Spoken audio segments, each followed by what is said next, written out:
Today, we're going to answer the question of how much does it cost to get to F1?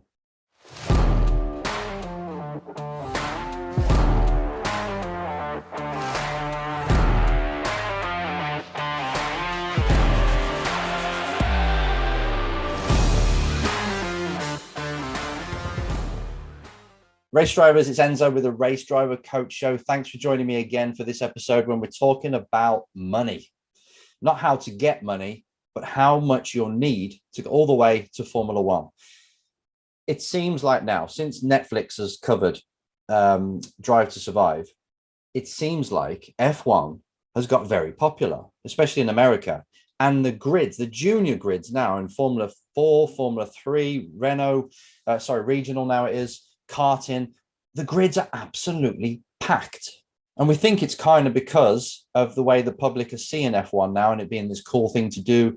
And there's parents signing their kids up to go and race and be in F1, and the kids are seeing it on Netflix and saying, I want to be a race driver. So it's kind of sexy now and getting very popular. And I'm still astonished with seeing like the Formula Regional and F4 have got like 50 drivers turning up, and they're having to have heats now and a final, which hasn't been seen for a long time in junior racing, since probably the 80s and in the Formula 4 days.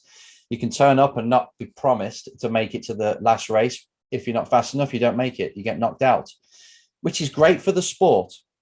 And it shows that there's a lot of money out there being spent at the moment, millions. That's what brings me onto this, because a question of how much does it cost to get to F1 is something I'm asked a lot. Because if you don't know, if you're new to the show, then I train drivers to get to F1 on the skills side, the mental skills, the driving skills, and pretty much how they are as an individual. So preparing them to go pro, even if it's not F1, just to go pro in no matter what, to make it as a professional driver and get paid to race, which is obviously the big goal, right? For it to be your career. But sticking to F1, you know it's expensive. You hear people say it's expensive, but I really want to let you know how much it really is and how much you need to generate as a driver and attract or get somebody to pay for you if you haven't got this in your back pocket, which I presume a lot of people don't have this kind of money in your back pocket. So before we get into the cash and how much it costs, let me just describe the structure of how you get to F1. Super license points is something that a lot of people ignore. They just see getting to F1 as being a cash thing. But you have to score super license points in order to get an F1 license. And to get super license points, you need to finish pretty much in the top end of a championship. You need to be fast. You need to be good. And this is the super license Wikipedia page. So if you have a look on there, you can see, if you're watching this on video, you've got to be 18, right? At least 18 years old. You've got to have an international grade A competition license. You've got to have a valid driving license for the road. You've got to pass a theory test with F1 sporting regulations and codes and things. You've got to have completed at least 80% of each 2 full seasons of single-seater championships. You've got to do at least 2 years, right? And then you must, like I say, accumulate this 40 points over the last 3 seasons in any combination of any championship. So that's it. Now, if you look at the actual points you get for each racing series, it tells you on this table, not every single series is on there, but if you're to win F2, if you're over 18, you've won F2, bang, you've got your 40. In fact, if you finish in the top 3 of F2, you've got a super license, or you can apply for one. IndyCar, you've got to win it. Or I would say, yeah, you got to win it really to be safe. F3 championship, Formula E, World Endurance in a hypercar, that only gets you 30 for a win. Now you can see the points coming down. Formula Regional gets you 25 for a win. And if we come down a little bit more, we go to Euro Formula, gets you 15 for the win. Indy Lights does as well, W Series if you're a female. Then the F4 championships, just so you know, you can see them here. You get 12 to win the championship, 10 if you're second in the championship, 7, 5, 3. So it really forces you, because you can see the F1, F2, F3 structure gives the most amount of points. So it forces you really to go that way. I mean, you can come second or third or fourth in IndyCar and still not have an amount of points that allow you to go to F1. yet you can do it in F2. So you can see that where they want people to go. They want people to follow this structure, as you can see on screen now. F1, F2, F3, Formula Regional is also a thing, or Euro Formula, F4, and karting underneath. That's the funnel. And you get the most super license points if you follow that funnel. I mean, you can get 15 super license points if you go to DTM and things like this, but really that's going to take you forever, right? And if after 3 years, you've won each year, 15, 30, 45, you just about got enough points. But are they going to be looking at DTM, someone who's been at DTM for a long time, to go to their F1 in their F1 seat? Probably not. They're most likely to look at F2 drivers, maybe IndyCar, maybe someone who did F1 in the past, or maybe someone who did F2 and then went elsewhere, then came back. But you got to have that super license. So that is really important to know when it's like cashing, you know, summing things up. So you say, how much is this going to be? You're adding it all up. You got a total. Pretty much these points force you to go a certain route. So that's the route we're going to price up, the F1, 2, 3, 4 structure. In this diagram, I'm going to show you the price for each and every single level. First off, karting. Now, karting can be from 60,000 euros per season to 250, depending on what level. I mean, you can do it cheaper if you run yourself or it's a smaller championship, but championships that are worth their salt, they're kind of this price bracket. If you're going for world champs and you're out every single weekend, you're doing the Euros, you're doing all the big races, you're probably going to pay $250,000 per season if you go that route. And drivers do this from the age of like 8 onwards, sometimes younger, obviously, but about 8 onwards, they start to spend some good money until they're around 14 years old, because that's when we can start testing cars. We can start racing F4 at 15. So that seems to be the transition period. Sometimes people stay in karting for a bit longer than that, so they're 18 and then they make the shift. Sometimes people don't even go karting. I've had drivers in the past that have gone all the way to making it pro. And it doesn't matter whether it's F1 or pro, because if you're good enough, it doesn't matter. But they skipped karting. They did something like motocross or rally, or they come from different disciplines or nothing at all. They were just good at driving.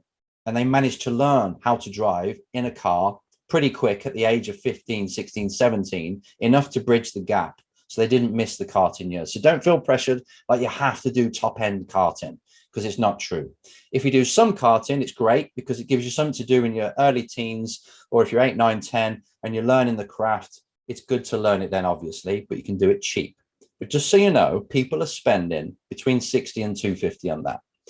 The next level, the first step to proper cars, you know, big cars where it's on the actual F1 structure, is Formula 4. Now, Formula 4 will cost you around 350,000 euros per season. Now we're starting to get deep into the pockets. 350 grand before you've hired a coach, fitness trainers, and all the other stuff, travel, accommodation. It's going to cost you over $250,000. It's 350 grand for that first rung of the ladder. Then you spend 1 or 2 years there.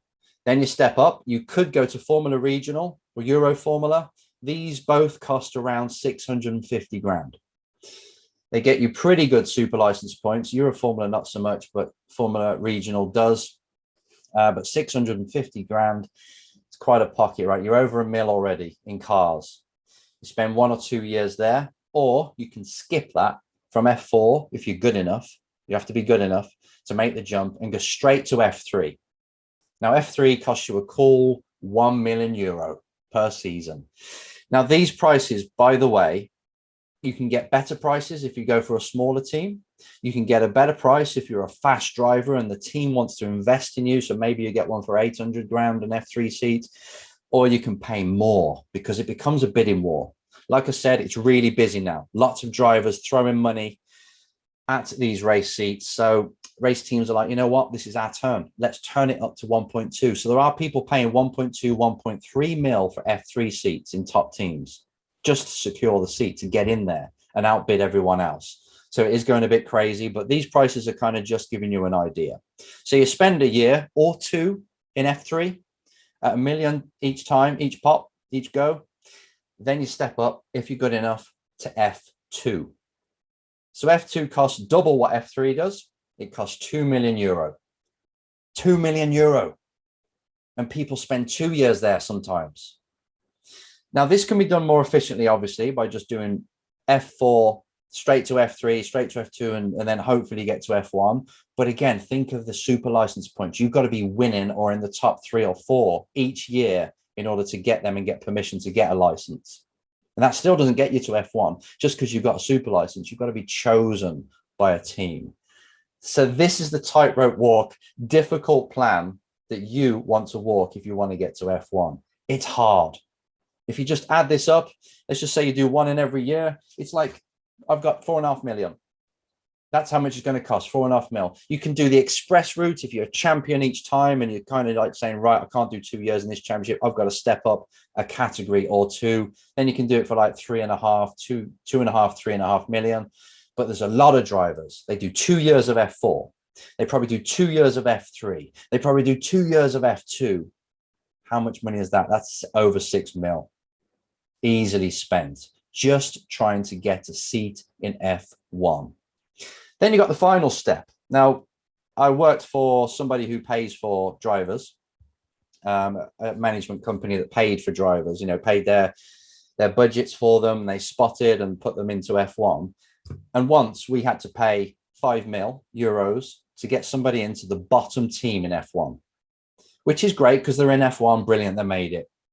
The only problem is, because you pay to be there and because you're in a team that's not good enough to get results, often you have to pay again the next year and they probably want more. So you pay that 5 mil, you think you've made it, but you get to like August, September time of the year and the team says to the driver, we want to sign you. We like you.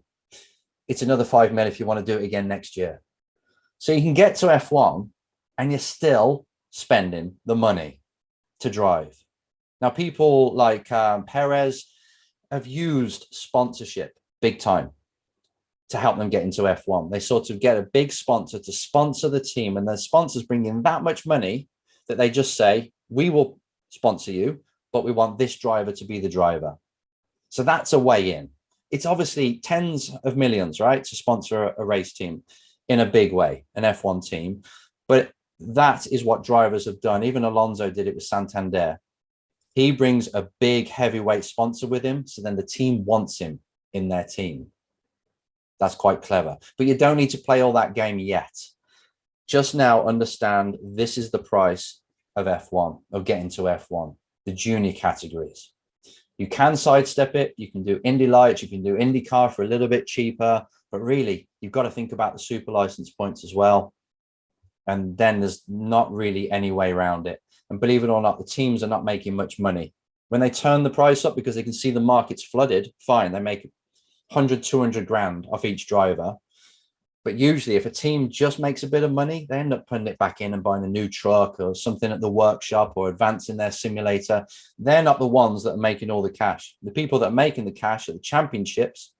And obviously they make money off the cars being sold, every spare part. So it's a big business. But you've got no choices as a driver but to pay into the system if you want to go to F1. You need the license points, you need the cash that enable you to get them super license points. Oh, and you need to be good.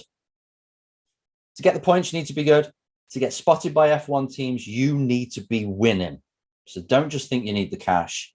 You also need the skills.